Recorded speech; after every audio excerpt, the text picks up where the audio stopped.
Nathan Carter had spent most of his 20s being labeled a failure.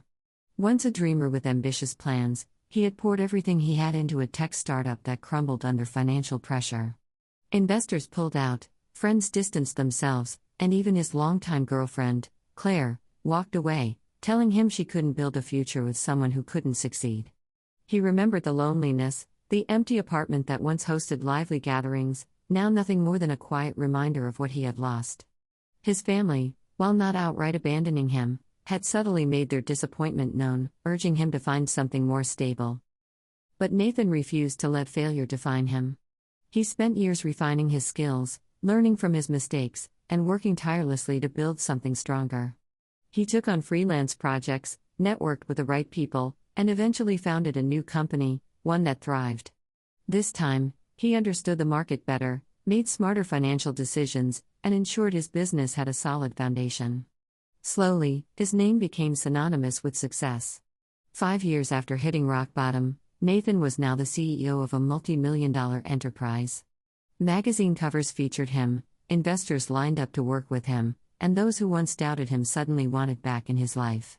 The first message came from an old friend, Jason, who had ghosted him when times got tough. "Hey, man. It's been a while. I saw your Forbes feature, so proud of you. We should catch up soon." Then there was Claire. The same Claire who had left when his bank account was empty and his dreams seemed far-fetched. "I was thinking about you today. I miss us. Can we talk?" Nathan stared at the messages, a mix of emotions flooding him. The old him, the one desperate for acceptance, might have jumped at the chance to welcome them back. But he was no longer that man. A week later, he attended a high-profile gala in New York, where the elite of the business world mingled. He spotted Jason across the room, trying to catch his eye, but Nathan simply nodded and turned away. Moments later, he found himself face-to-face with Claire. She looked stunning, just like he remembered, but there was a desperation in her eyes he had never seen before. "Nathan, please," she pleaded, grabbing his arm. "I made a mistake. I was scared. I thought you'd never make it, but you proved me wrong. I still love you." He let out a small chuckle, shaking his head. "Claire, you didn't believe in me when I needed you the most. My success doesn't change that." Tears welled in her eyes. "People make mistakes. Can't you forgive me?" Nathan took a deep breath, thinking of all the nights he had spent doubting himself because of those who left him.